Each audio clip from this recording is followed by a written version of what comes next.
I built her a home. She let him erase me until one move changed everything.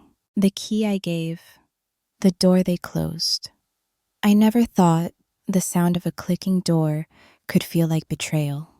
But when the latch on that guest house door turned behind me, and I realized I was on the outside of the very home I had built, it wasn't the wind that made me shiver. It was the weight of my mistake. My name is Margot Blake, and I am 67 years old. For 40 years, I was a wife, a mother, and a builder. Literally. My late husband, Owen, and I founded Blake & Sons Construction, though there never were any sons. Only one child, our daughter, Claire. We started the company with 2 sets of hands and one dream to build homes that would last longer than we did. And we did. Dozens of homes, maybe hundreds. But the one that mattered most was the big white colonial with navy shutters and wraparound porch on Heather Lane. That one wasn't for clients. It was for us. It was for family. Every detail of that house told a story. The dent in the kitchen island where Owen dropped the mixer on Thanksgiving. The growth chart penciled into the pantry door frame. The hidden drawer in the stair banister, where Claire used to hide her love notes in high school. It was more than a home. It was a legacy. But legacies are fragile things. Claire was our world. After 4 miscarriages and years of prayers, she arrived like a miracle, tiny, fierce, with her father's storm gray eyes and my stubborn chin. We raised her with everything we had: private school, dance recitals, summer trips to Vermont. Maybe too much, in hindsight. But when you work hard, you want your child to have the things you didn't. She was bright, thoughtful, and a dreamer. Always writing, painting, sketching ideas for rooms and colors. She was the kind of daughter who still called me mama, well into her 20s, and I adored her.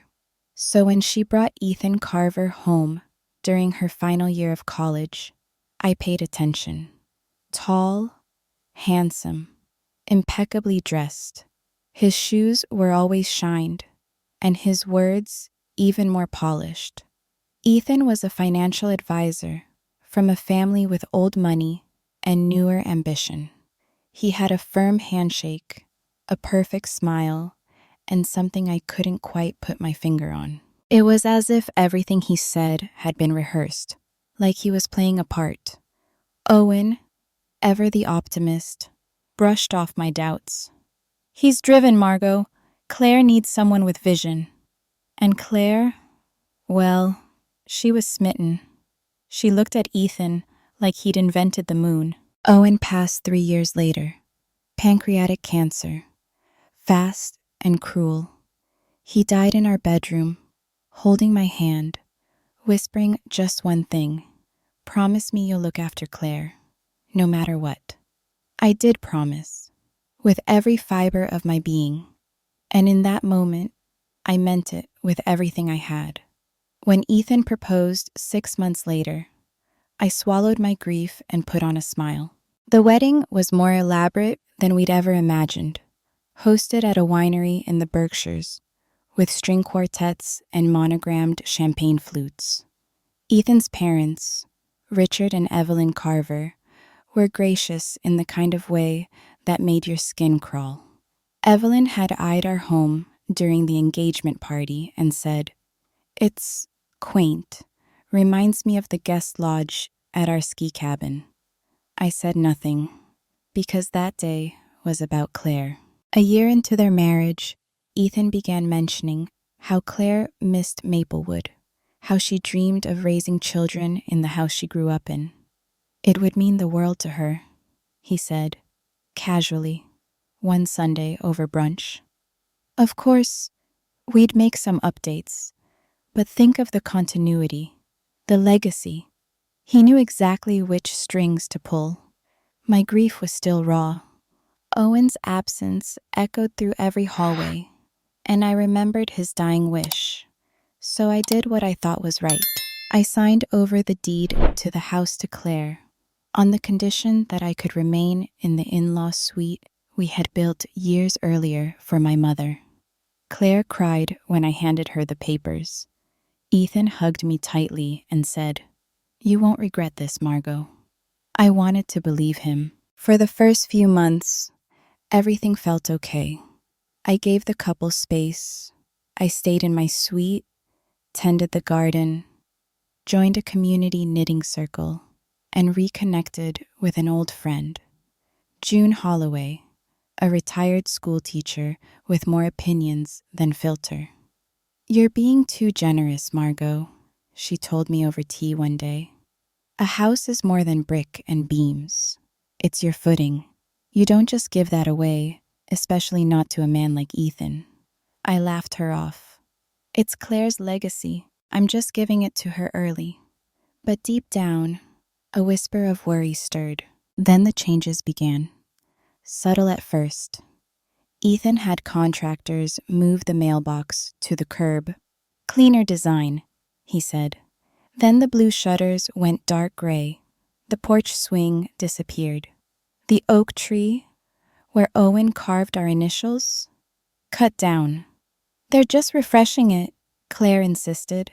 When I came home one day to find workers tearing out the fireplace mantel Owen had built by hand, my hands trembled.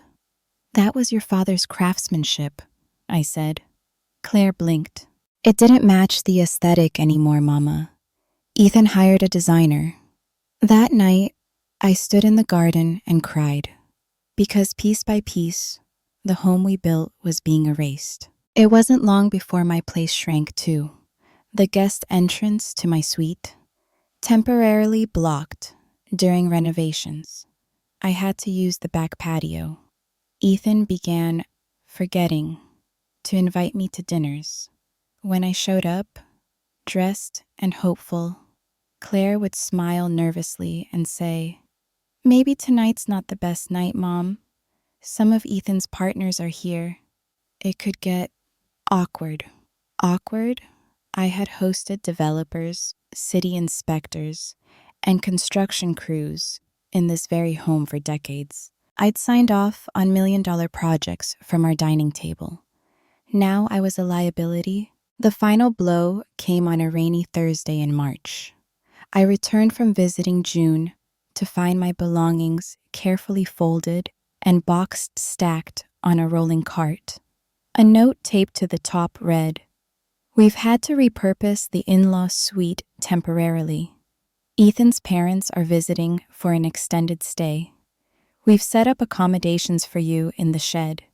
It's just until we finish the remodel." Claire, I stood there, in the mud, reading and rereading that note.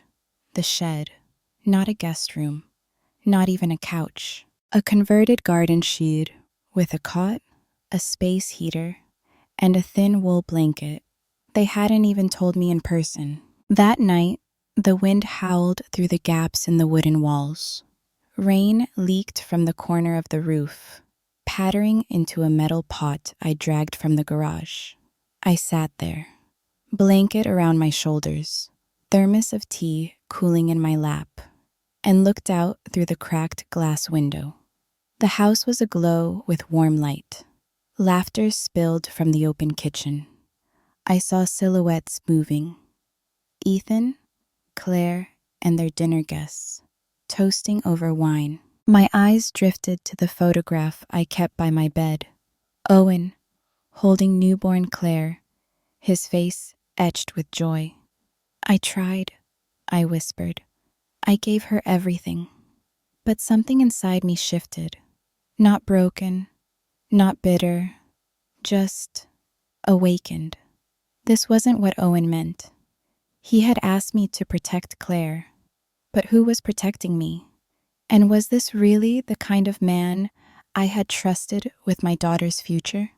I picked up my phone, scrolled down past family and friends, past old numbers and forgotten names, until I found it. Calvin Ruiz, Blake and Sons, retired CFO. I stared at it for a moment, then pressed call. It rang twice. Then a deep, familiar voice answered, Margot Blake. Now there's a name I haven't heard in years. I took a breath. My hands no longer trembled. Calvin, I think it's time we talk about Plan B. A house full of light. A life in the shadows. If the heart of a home is the kitchen, mine had been boarded up with silence. After that night, in the shed, cold, rain-soaked, and wide awake, I stopped pretending. Stopped pretending that Claire's absence of confrontation meant kindness. Stopped pretending Ethan's excuses were reasonable. Stopped pretending this was temporary. I had lived in shadows long enough. But the thing about being pushed into the dark is that your eyes start to adjust. You begin to see what you weren't meant to. The morning after I called Calvin, I brewed coffee on a small camping stove inside the shed, wrapped in Owen's old army jacket. I hadn't told Claire I was back. I hadn't told her about the call. I hadn't told her I'd seen everything through the window the night before. The laughter, the wine, the curated perfection of a life I was no longer part of. I sipped my coffee slowly, watching condensation crawl down the pane. And I wrote. That was the first morning I started keeping a journal, not out of habit, but necessity. If I couldn't speak the truth aloud, I would document it. Every conversation, every subtle insult, every erosion of identity. Calvin called back later that afternoon. His voice was calm and clear, just as I remembered from our construction days. He'd been our CFO for 18 years, working alongside Owen and me through recessions, housing booms, client lawsuits, and expansions. He was also the only other person who knew the full extent of our off-the-books holdings. Margot, he said, I always told Owen you'd wait too long, but I'm glad you called. That we made plans to meet the 2 days later in a neutral spot. The Willow Room Cafe, 2 towns over. I didn't want Ethan catching wind of anything. I didn't trust the way he looked at my phone. I didn't trust the way Claire had stopped using hers when he was in the room. The next day, I returned to the main house to retrieve my sewing kit and some winter sweaters I'd left in the guest suite, the suite that was no longer mine. I found the door locked. Confused, I tried the back entrance, also locked. Ethan was in the living room, on a conference call, from what I could tell through the glass doors. Claire stood behind him, arms crossed. I knocked softly on the glass. She turned, startled. When she opened the door a crack, she didn't even say hello. Mom, can this wait? She whispered, glancing nervously toward the room behind her. Ethan has a call. I just need to grab my sewing kit and my sweaters.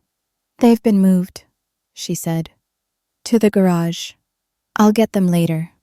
Before I could respond, she shut the door gently but firmly. And that's when it hit me. I had lived in that house longer than she had, longer than Ethan had been alive. And now I needed permission to step inside. Back in the shed, I flipped open my journal and wrote 4 words in all caps. This is not home. That night, I met June for dinner. She didn't say anything at first, just pulled me into a hug tighter than I expected and didn't let go for a full minute. Then she leaned back, looked me up and down, and said, You're losing weight, and not the good kind. I smiled weakly. Stress diet. She frowned. I told you not to give them that house. Ethan's eyes lit up when he saw it, like a man who just realized he's inherited the castle, not just married the princess. I exhaled. I thought I was doing the right thing. Owen would have wanted Claire to be secure. June stirred her soup. There's a difference between security and control. One shelters, the other traps. She wasn't wrong. At the Willow Room Cafe, Calvin arrived precisely on time. Tall, salt and pepper hair, corduroy blazer. He looked like retirement suited him, but the intensity in his eyes was unchanged. We sat in a corner booth, and I wasted no time. I need your help, Calvin. Ethan is trying to erase me from my own life. He listened, nodding slowly, as I laid out what had happened. The renovations, the shed, the change in Claire, the secrecy. When I finished, he reached into his briefcase and pulled out a thick envelope. I came prepared, he said. Owen and I discussed this. We never knew what might happen after he passed. So, we prepared. Inside were deed copies, bank statements, and most surprising documents for 3 properties I'd forgotten we even owned. A cabin in Maine, a condo in Vermont, and a warehouse in New Jersey leased to a local business, all held under the name Marley Holdings, LLC, a company Owen and Calvin had created to protect assets from probate and from greedy sons-in-law. My jaw dropped. Calvin smiled. You're not penniless, Margot. You're just underinformed. Suddenly, the game changed. Ethan thought I was just an old woman with no savings, no voice, no options. But Owen had left me a lifeline, and I had just found the rope. Back at the house, Claire was waiting by the garden, holding a scarf. Hey, she said softly. I saw your window was leaking. Thought this might help with the draft. I took the scarf. It was the one I'd knitted her last Christmas. Thank you, I said. Do you have a moment to talk? Her expression tightened. If it's about the suite, Mom, Ethan's parents have medical issues. They needed the space. I understand, I lied, but I want to ask you something. She nodded slowly. Do you trust Ethan? I asked. Her eyes flickered. What kind of question is that? An honest one. She looked away, pretending to adjust the scarf in my hands. Of course I do, she finally said. He takes care of us. That us no longer included me. Later that week, Ethan began another renovation, this time on the master bedroom. I only found out because I saw a dumpster in the driveway and a contractor removing the built-in bookshelf Owen had carved by hand. I stood in the driveway, stunned. The contractor gave me a sympathetic look. Sorry, ma'am. Just following the work order. Says here, we're removing all dated custom woodwork, making room for glass wardrobes and recessed lighting. Dated. That was what they called my husband's legacy now. That night, the shed felt smaller, colder, but I wasn't crumbling. I was planning. Calvin called with news. He'd looked into Ethan's financial firm, Brightvale Wealth Management, and found some disturbing details. They've lost 2 major clients in the last quarter, he told me, and they've started offering new guaranteed high-yield portfolios. I raised an eyebrow. In this economy? He nodded grimly. Exactly. It smells like desperation. Or worse, a cover-up. He promised to dig deeper. 2 nights later, while Ethan was away at a conference, Claire invited me inside. Just us. We had tea in the kitchen, surrounded by soft music and the hum of the dishwasher. Do you remember when we painted this room yellow? I asked. She nodded, smiling. Dad let me pick the color. I chose the brightest one in the catalog, and then spilled half a can on the floor. We laughed. For a moment, I saw my daughter again. Not Ethan's wife, not the woman curating a life for Instagram, but my little girl. Her smile faded. I'm sorry about the sweet. I didn't know it would go on this long. I placed a hand on hers. I know, but my heart was saying something else. And I don't think you're the one making the decisions anymore. I returned to the shed and pulled out my journal, wrote the date, then this. The house is full of light, but it's not warm anymore, and the shadows are getting longer. Polite words, silent wounds. The night the space heater died, so did the last illusion I had about being wanted. It was late March in Connecticut, still bitter, still biting, and the wind howled through the seams of the shed like it was trying to peel away everything I had left. I lay on the cot beneath 3 layers of old quilts, one of them Claire's from her college days. I remember sewing the edge by hand when she ripped it freshman year. I remember how she cried on the phone that week, homesick and overwhelmed. I stayed up until midnight patching it, drove 6 hours to Boston, and handed it to her in person. She'd hugged me like I was a lifeline. Now, that same blanket covered me in a glorified tool closet 50 feet from the house we built together. In the morning, I woke up coughing.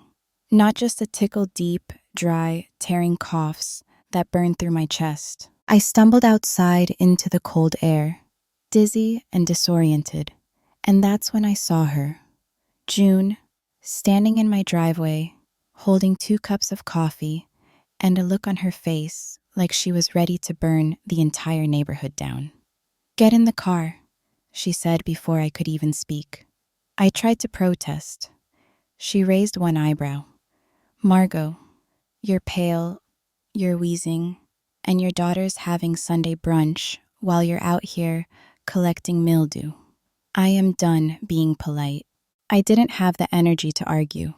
I got in. The doctor confirmed what June already knew. Mild bronchitis, bordering on pneumonia, likely brought on by exposure to cold and poor air quality.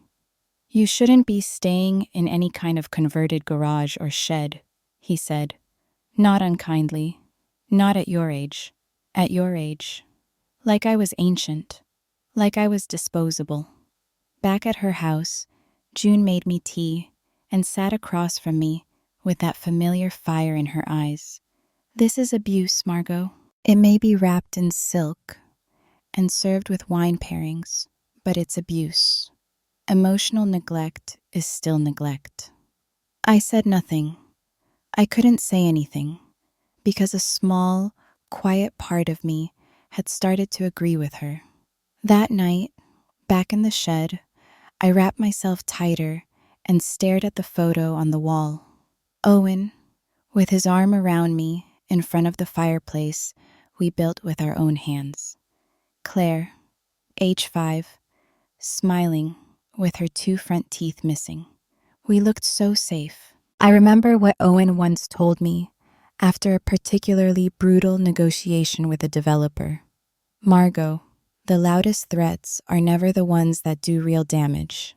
The ones you need to watch for are quiet, courteous. They'll shake your hand while they bleed you dry." Ethan was polite to me, always. He smiled when he suggested I eat dinner in the shed to rest.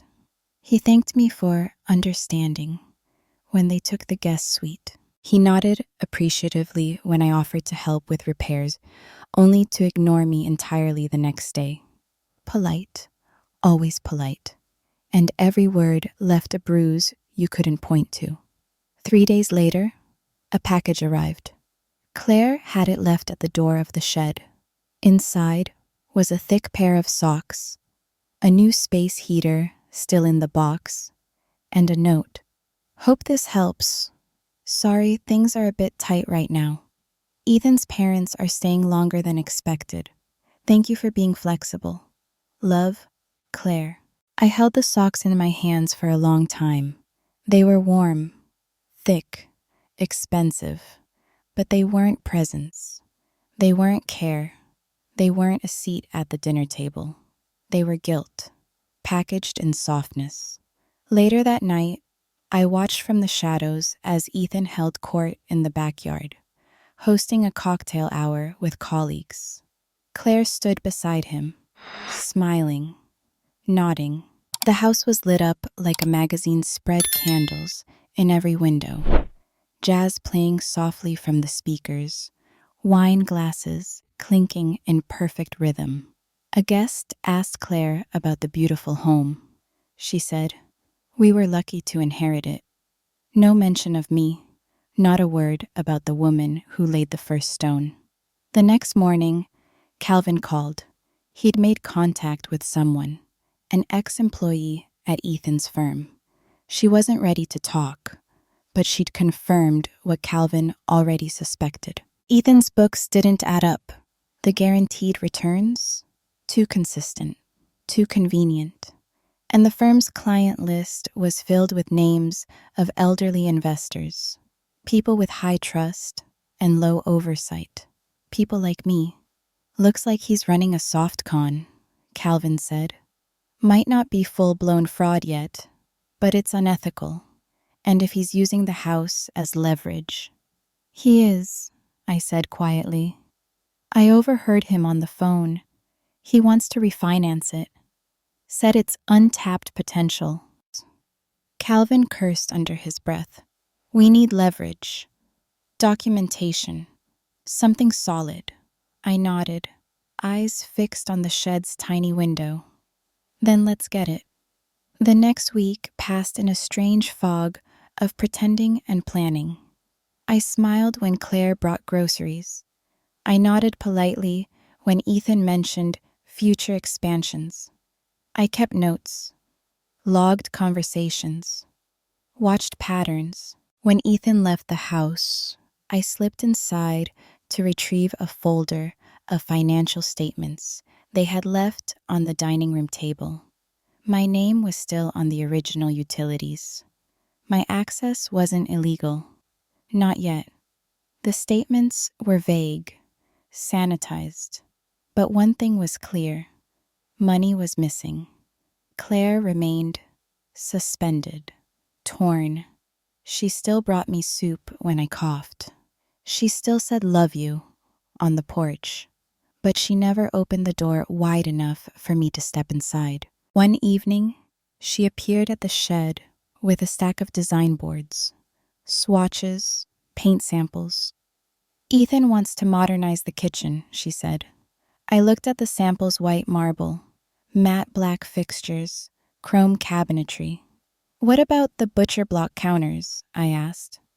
"Your dad carved those, remember? With that little heart in the corner?"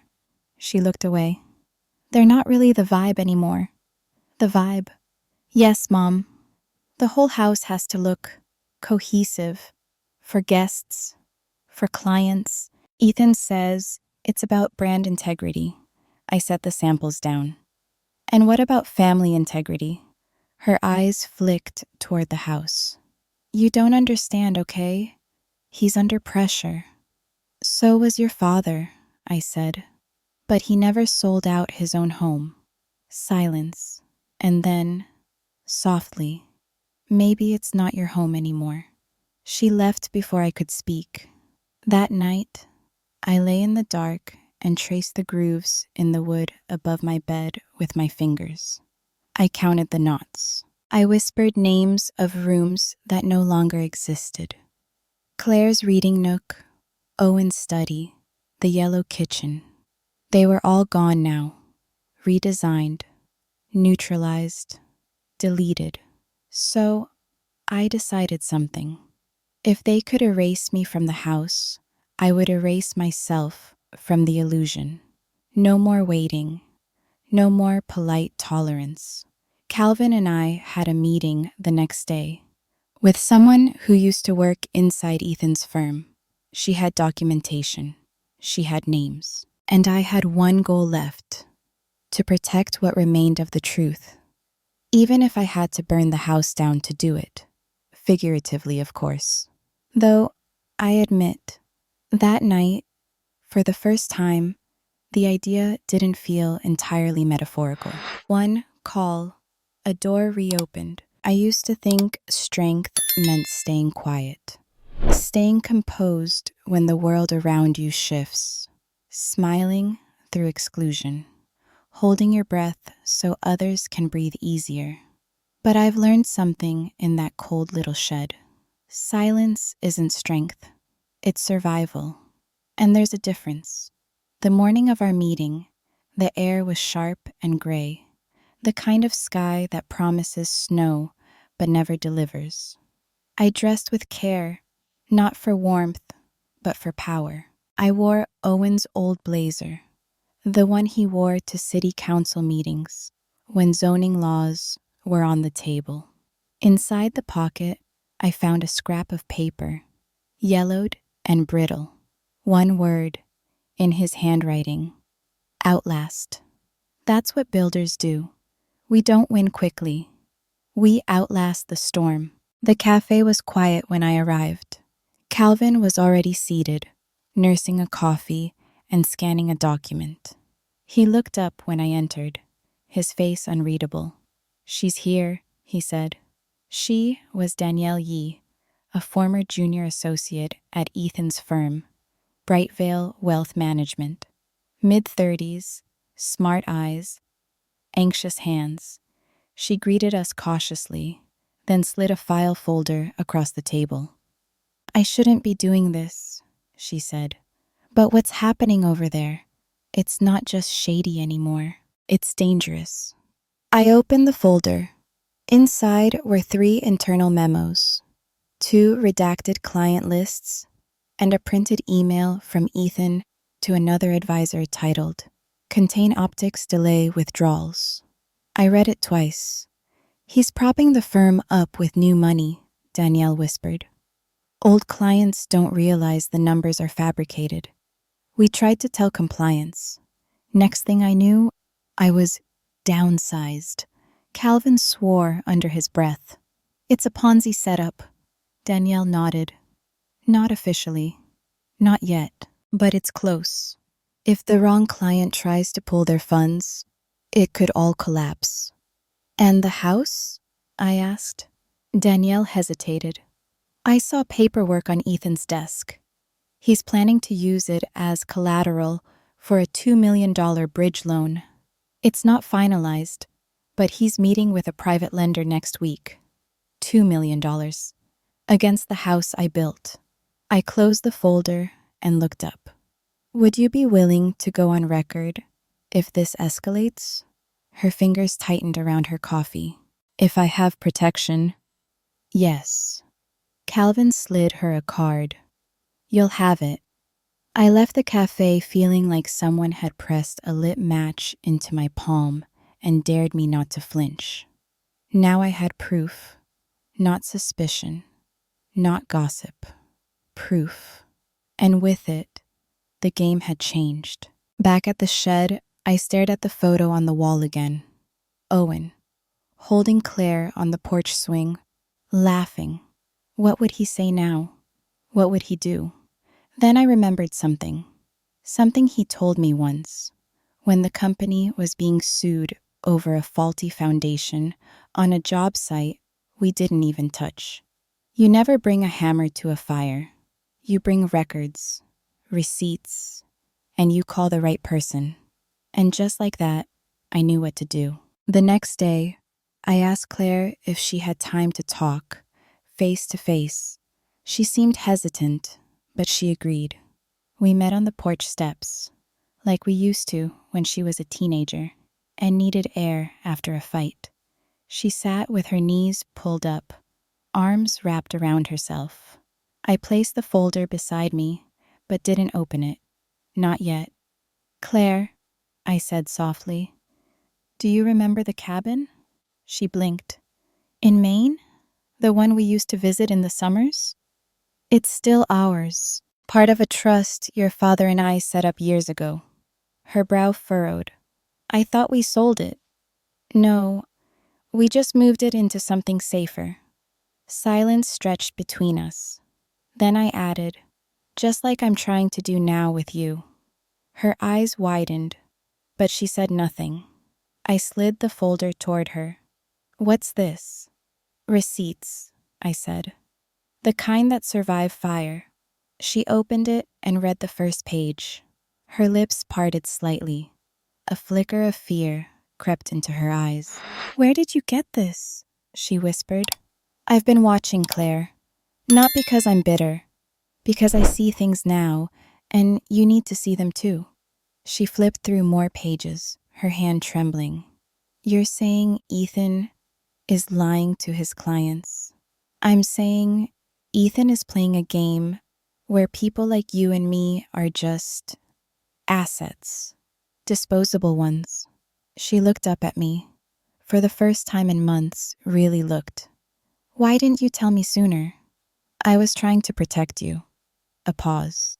Or maybe, I added, I was trying not to admit that you'd already left. She flinched, but didn't deny it. That night, I returned to the shed and packed a bag. Just a small one. Documents. Journal. A few clothes. In the morning, I was leaving for the cabin. Calvin had arranged everything. Danielle had agreed to testify if needed. And Claire didn't try to stop me. She hugged me at the front steps. I don't know what to do, she whispered. You don't have to yet, I said. Just stay awake. Keep your eyes open. I'll do the rest. On the drive north, the snow finally came. Light, feathery flakes drifting across the windshield like tiny ghosts. The trees were bare, the road empty. I felt a strange calm settle over me. Not peace, but readiness. At the cabin, the silence was clean. Not hollow like the shed. Not tense like the house. Just clean. I lit a fire, brewed tea, opened my journal, and wrote the words I hadn't dared to yet. He thinks this is the end, but this is just the beginning. Because tomorrow, I would make one final call. Not to Ethan, not even to Claire, to the SEC. And when they asked what I knew, I would tell them everything. I was silent once, but now I'm the one with the blueprint. The foundation cracks. The first lie you tell yourself is, it's just a rough patch.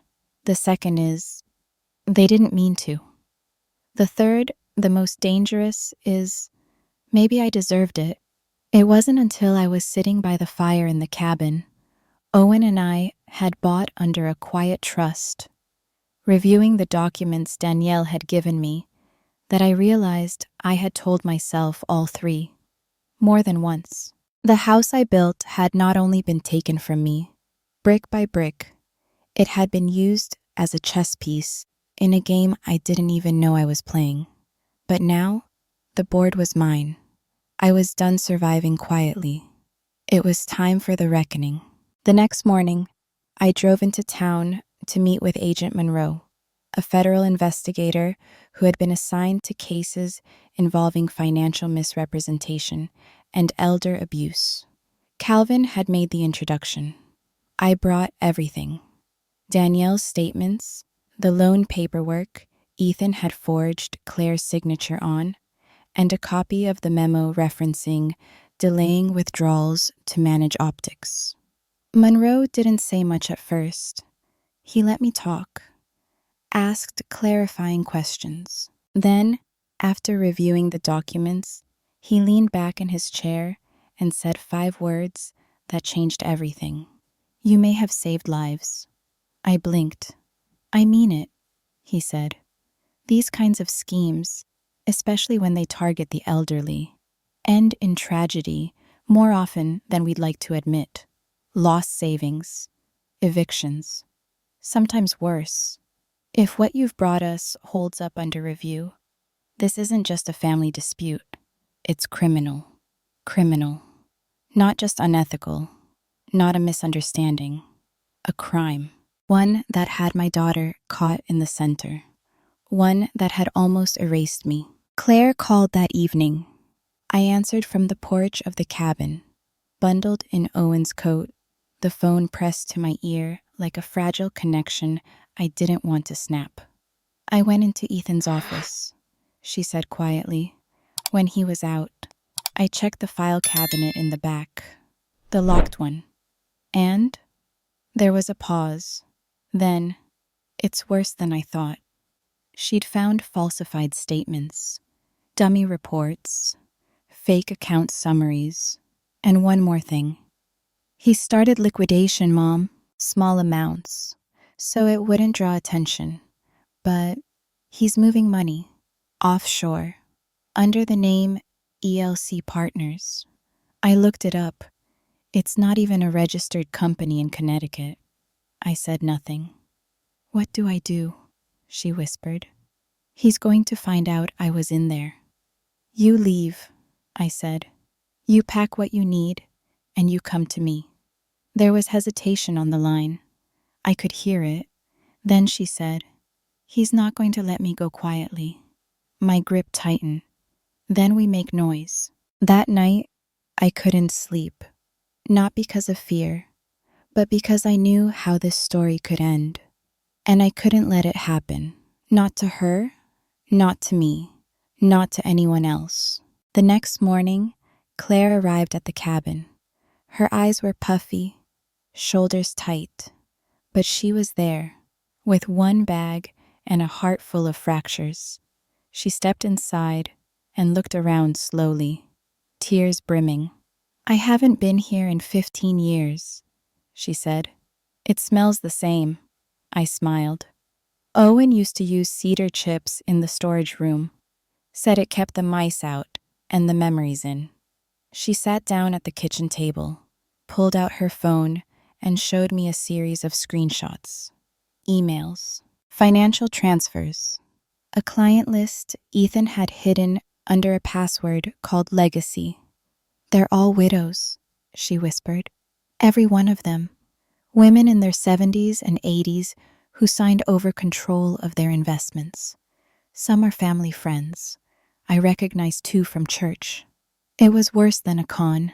It was targeted theft. We compiled everything into a drive and uploaded it securely to Agent Monroe's server. Within hours, they had opened a formal investigation. A subpoena followed. Claire gave her statement the next day. Ethan called 17 times. She blocked his number. Then he emailed. The subject line said, "You don't know what you're doing," but she did. For the first time, she did. By the end of the week, Monroe's team had frozen Ethan's business accounts. They traced ELC Partners to a shell company in the Cayman Islands, tied back to several of Ethan's VIP clients, some of whom were now cooperating with the investigation. Danielle gave a recorded deposition. So did another associate who had previously refused to speak. The dam had broken. The walls of Ethan's empire were starting to crumble, and he knew it. He showed up at the cabin, uninvited. Claire saw him from the window and froze. I pulled her gently away and walked outside. He stood on the porch like he belonged there, like he'd been wronged. "Margot," he said with a forced smile, "you've made quite a mess." I crossed my arms. "No, Ethan." I cleaned one up. He stepped forward. "You think you're protecting Claire? All you've done is destroy her future. Do you know what it takes to maintain that house? That life?" I narrowed my eyes. "Do you know what it takes to deserve it?" His jaw tightened. "You're making enemies you can't afford." "No," I said. "I'm reminding enemies who they're dealing with." He looked toward the window, trying to see Claire. She didn't come out. He stepped back. "Don't forget," he said. "The house is still in her name. If the firm falls, so does everything tied to it, including her." Then he turned and left, but not before saying, over his shoulder, "You should have stayed in the garage." That night, Claire and I sat by the fire. She didn't cry. She didn't apologize. She just looked at me and said, "I didn't know who he was." Not really. I reached for her hand. We see what we're allowed to see, what we want to see, until the foundation shifts beneath us. She nodded. It's shifting now. Yes, I whispered, but that means something new can rise. The foundation had cracked, but for the first time, we were rebuilding together. Collapse and consequence. The call came at 7:42 a.m. Not a second before, Claire and I had been sitting at the cabin table, sipping coffee in silence, watching the lake fog lift like breath from the surface. We hadn't spoken much the night before. Some grief doesn't need words, it just needs space. Agent Monroe's voice on the other end was clear, measured, but beneath the professionalism, I heard it. Relief. Mrs. Dalton, the SEC and Department of Justice have issued a joint action. Ethan Law is being taken into federal custody this morning. Your information, and your daughter's, were critical. I didn't respond right away. I looked at Claire. It's done, I said quietly. But it wasn't done. Not really. Because the moment justice arrives, another moment follows, a heavier one, the reckoning. News broke by noon. Ethan's photo flashed across financial news sites and local Connecticut broadcasts. Financial advisor accused of running fraud. Scheme targeting elderly investors. His mugshot was everywhere by dinner. The internet didn't wait for facts. Within hours, whispers turned into headlines. Trust fund fraudster, wealth manager accused of preying on widows. Elite advisor with a rotten core. By evening, Brightvale Wealth Management was shut down.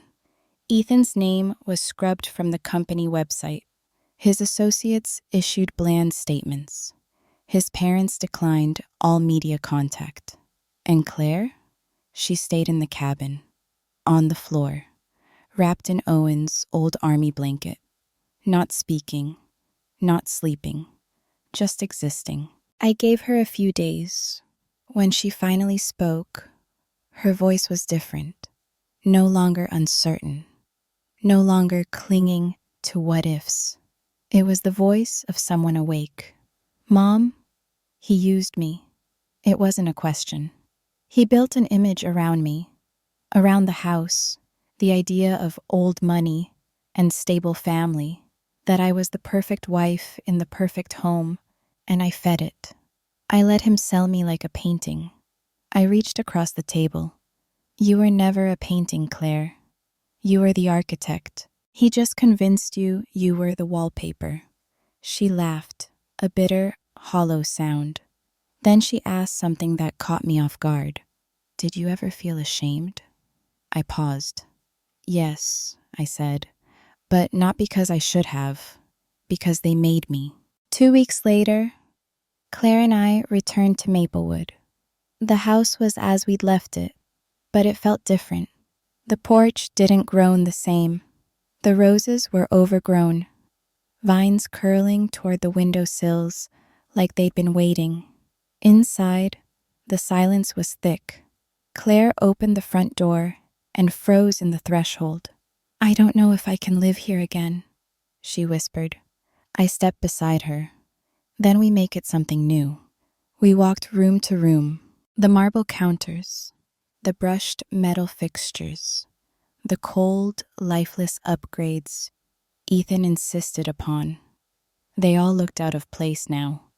Claire pressed her hand to the hallway wall. There used to be a pencil mark here, she murmured. Dad would measure my height every spring. I nodded. It's still there, painted over, but not erased, just like us. We held a small gathering the following weekend, just a few old friends. Martha, Calvin, two of Claire's childhood neighbors. No speeches, no grand reveals. But when Martha stood to toast us, she held her glass high and said, "To women who build things, and to the ones who remember where the beams were placed."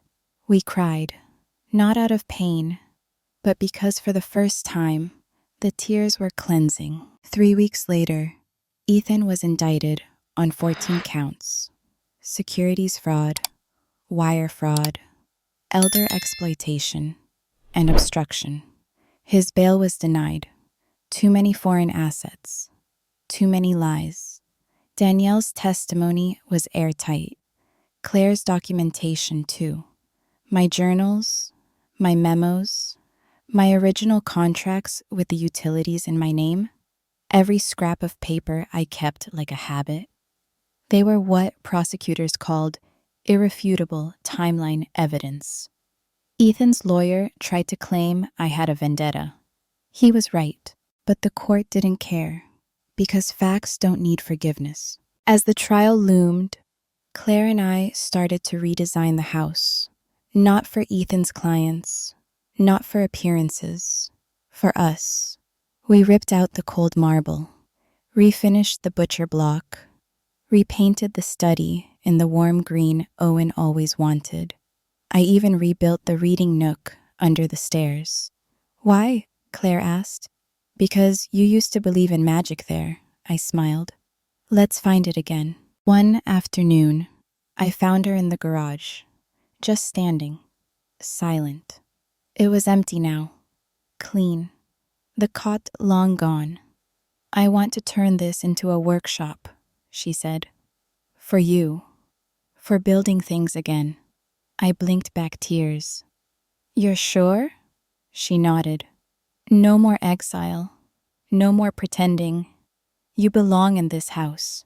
Later, we signed the deed together. Joint ownership. Not because I needed legal validation, but because he had tried to sever our names, and we were tying them back together. No longer as mother and child alone, but as partners, survivors, rebuilders. The foundation had cracked. The fraud had collapsed. But the house, the true house, stood because love built it, and memory, and pain, and now healing. And those things, those don't burn, they don't sell, they don't vanish, they outlast. The house reclaimed. There's a moment after a storm when everything slows down, not because the damage is gone, but because the wind has stopped screaming. And in that silence, you begin to take stock of what survived. For Claire and me, that silence came slowly. At first, it was uncomfortable, like wearing shoes that don't quite fit. We walked around the house like guests at a museum, tiptoeing past memories, unsure of what was real and what had been rewritten by Ethan's control. But gradually, like muscle memory returning after an injury, we remembered. We remembered who we were before all of this, and who we were becoming now. Claire began with this kitchen. It had always been my domain. Warm, messy, lived in. The place where cookies burned and tears were wiped with dish towels. But Ethan had turned it into a showroom, stainless steel everything. Slate gray walls, pendant lights so harsh they made you squint. One morning, Claire looked at me across the marble island and said, "Let's tear this out." I didn't ask questions. I just handed her a pry bar.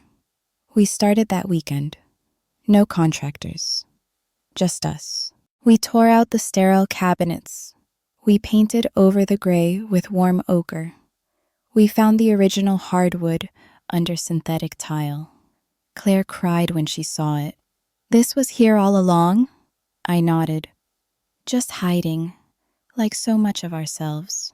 In the attic, we found old boxes. Owen's favorite chair legs.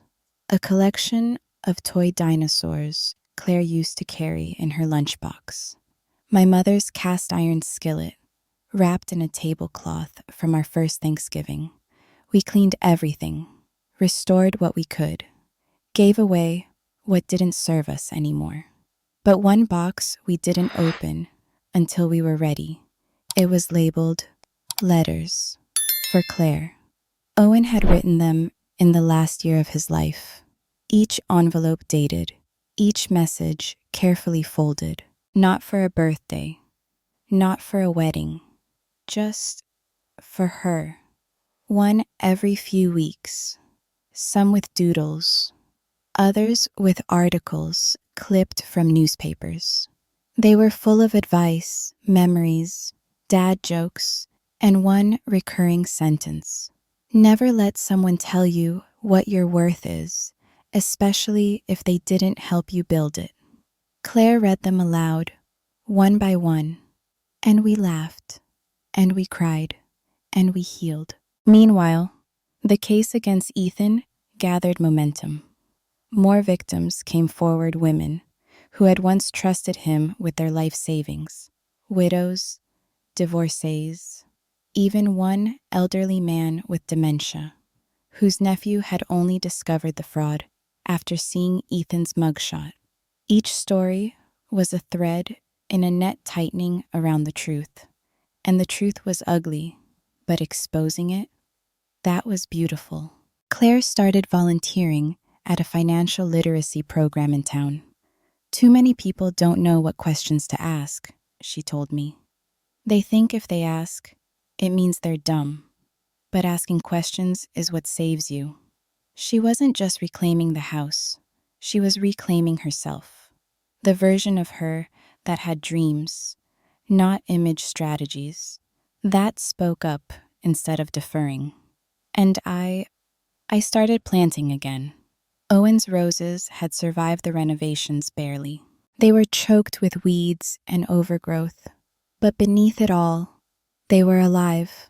So I pruned, watered, whispered to them like I used to.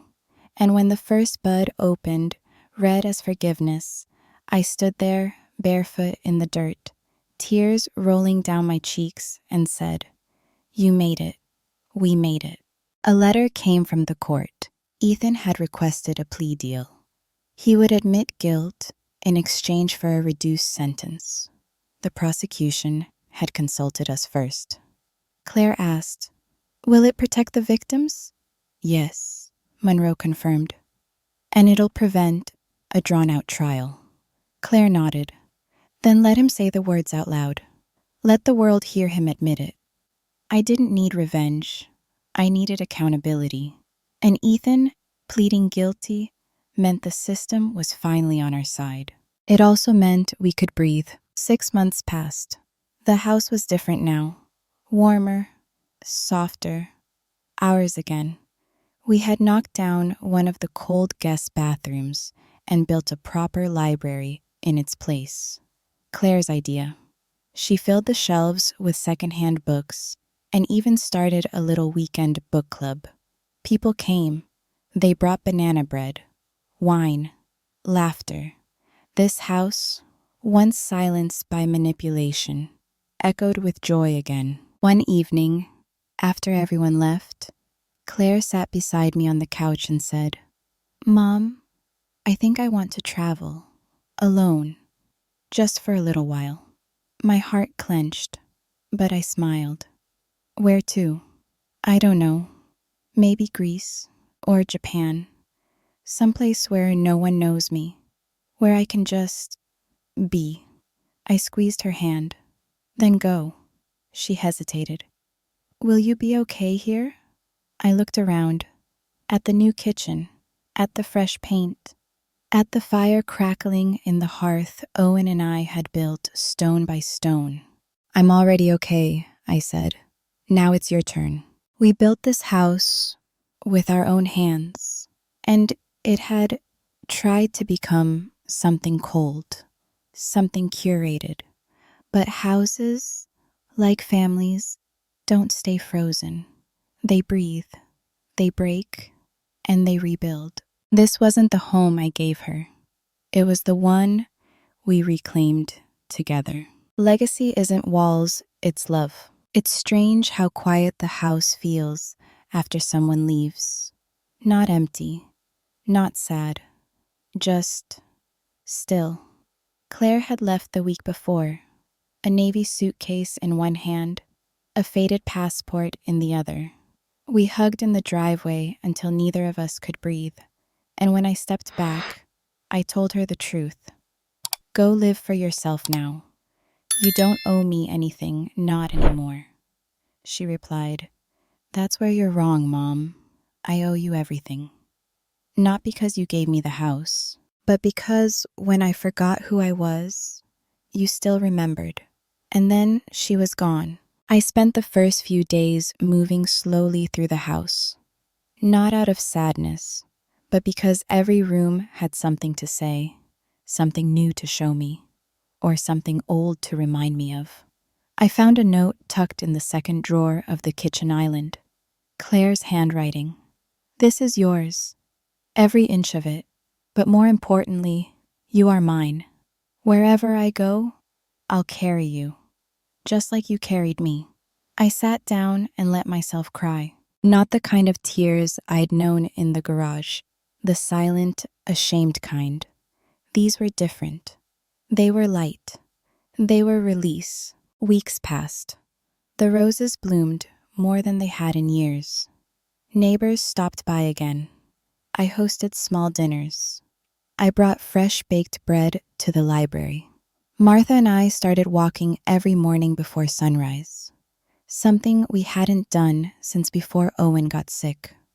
One day, I even walked past the garage slab. The workshop was coming along. Claire had hired a local contractor to help pour the foundation, but she insisted on leaving the finishing to me. It needs your hands in it, she said before leaving. So I got to work, not just rebuilding, but repurposing. I painted a sign for the door, the hearth, and beneath it, where second chapters begin. It became a space for women, for widows, for daughters, for mothers who had lost something but hadn't lost themselves. We built furniture. We fixed broken things. We planted. We learned how to say, I'm still here, without saying a word. And sometimes we just sat, quietly, together. One day, I received a letter from a woman I'd never met. She had been one of Ethan's clients, one of the names on the confidential list Danielle had uncovered. A widow, 74 years old. She'd lost most of her retirement, but thanks to the investigation, part of her losses were recovered. Her note was short, typed on a pale yellow sheet of paper. I don't know what you did, but thank you. Because of you, I didn't lose everything. And because of you, I don't feel invisible anymore. I pressed the letter to my chest. That was it. That was the legacy. Ethan received a 17-year sentence. He offered a public apology at the sentencing hearing. Claire didn't attend. I did. He stood there, in a gray suit that looked too big for him, and said all the right things. How sorry he was. How he never meant to hurt anyone. How he hoped for redemption. I didn't speak. I didn't look away either. Because forgiveness is not the same as forgetting, and grace is not the same as permission. I left the courthouse that day with my head held high, not because I had won, but because I had survived with my dignity intact, my voice stronger, and my family, though bruised, rebuilt. Claire sent postcards from every place she visited: a coffee shop in Kyoto, a vineyard in Tuscany, a bookstore in Prague. On one card, she wrote, I walked into a cathedral today and felt Dad everywhere. I miss you. And I know now the house was never really home. You were. I pinned it above my desk, next to Owen's old blueprint for the porch swing, next to our daughter's crayon drawing of our house with crooked windows and a heart above the roof. This story didn't end in the courtroom. It didn't end in the garage. It ended here, in the quiet, warm space between what was taken and what was reclaimed. I gave my daughter our family home, Her husband made me sleep in the garage. But one decision, one moment, one call changed everything. Because legacy, it isn't marble countertops. It isn't legal deeds. It isn't a perfect life behind perfect walls. Legacy is this: the courage to speak when your voice shakes, the grace to forgive what was broken, the power to rebuild with open hands, and the love that survives even when it's tested. I am Margot Dalton, widow, mother, builder, fighter, and every room in this house carries my story. Not because I demanded it, but because I refused to disappear.